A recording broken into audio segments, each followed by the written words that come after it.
Well, hello, Greg and Caitlin. And of course, everyone else in attendance for Greg and Caitlin's big night. Man, I really wish I could be there in person tonight, as does Deb, to celebrate Greg and Caitlin's wedding night. But Deb and I are a little busy here in Southern California with our own small celebration. We're actually welcoming in our fifth child, Jewel. So instead, I get the honor of sharing a few words with you remotely, which honestly feels pretty appropriate for Greg and me, since we've worked remotely together for years now. Now, when Greg asked me to be his best man, I'll admit I was a little surprised, not because I didn't want to do it, but because Greg and I's friendship has been built in such a unique way. We met through work years ago, and we've worked now together 4 years. We talk every single day. Honestly, we've probably logged more hours together on the phone than Jim and Dwight ever did at their desks. So, in that sense, I realized, it actually makes perfect sense he'd ask me.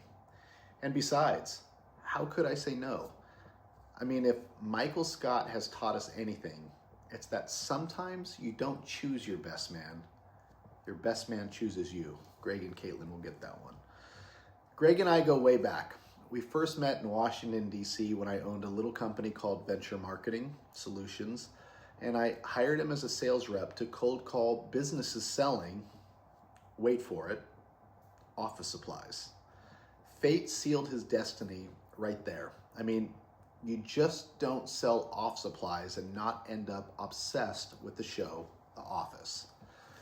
Now, for those of you who may not know, The Office is a sitcom about a quirky little paper company in Scranton, Pennsylvania.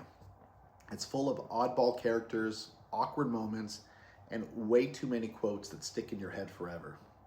And Greg and I both loved it and still love it. And to this day, he can quote it like some people can quote Shakespeare.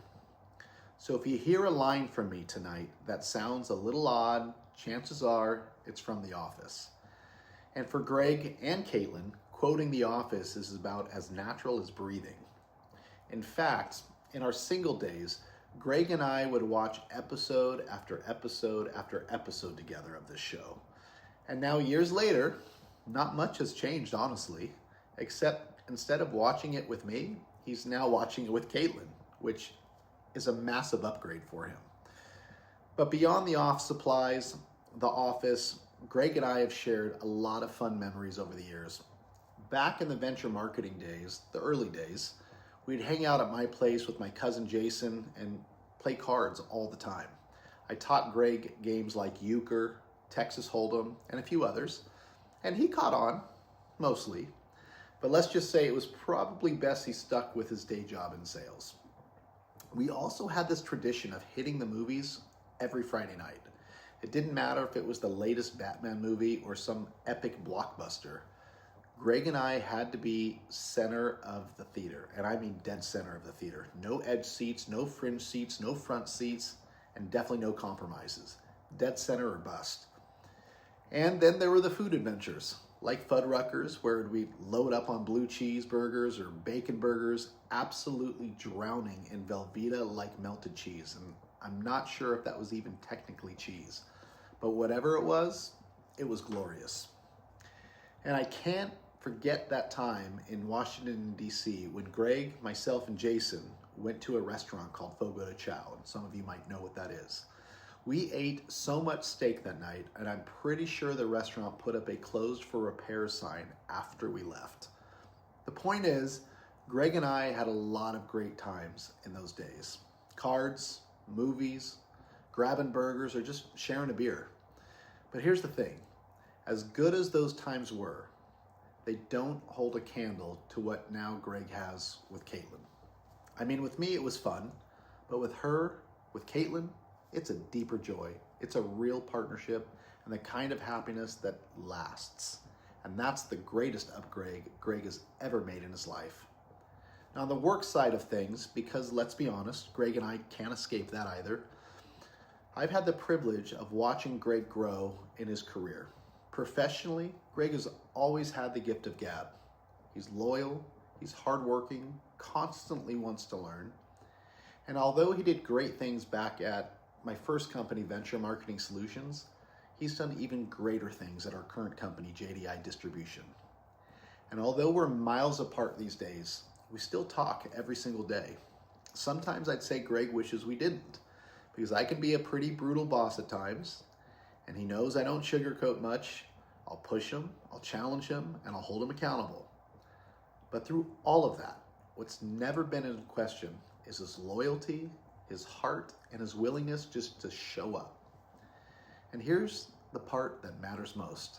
I've always had a soft spot for Greg from the very beginning. And I tried my best to help guide him, to encourage him, and to stay on a good path where I could. And he's done that. And to push him toward being the very best version of himself. I mean, Greg is smart. He's witty, he's hardworking, and he is genuinely one of the nicest, most genuine people you'll ever meet. I mean, Caitlin knows that. And he always has been. And I wanted to share that because although this speech is fun and lighthearted, Greg is also sentimental. And I think it's important for him, for his family, his friends, and most importantly for Caitlin to hear how much I appreciate Greg, how proud I am of the man he has become, and how truly happy I am for both he and Caitlin. And Greg, since you and I both love The Office, and Caitlin does so too, I'll leave you with this. Dwight Schrute once said, "Before I do anything, I ask myself, would an idiot do that? And if the answer is yes, I do not do that thing." And that's probably not a bad rule for marriage either. So tonight, even though I'm not there in person, I raise my glass from afar. May your love be strong, your laughter be loud, and may you always find time to binge The Office together. And remember, Greg and Caitlin, marriage is a lot like working at Dunder Mifflin. Sometimes it's crazy, sometimes it's awkward, sometimes you'll probably just want to roll your eyes, but at the end of the day, you wouldn't want to be anywhere else. And Greg, if you can survive a Fogo de Chao night with me and Jason, you can survive anything marriage throws at you. So congratulations to you both. Deb, myself, and our entire Jordan clan wish you a lifetime of love and happiness. Here's to you both. Cheers and salud.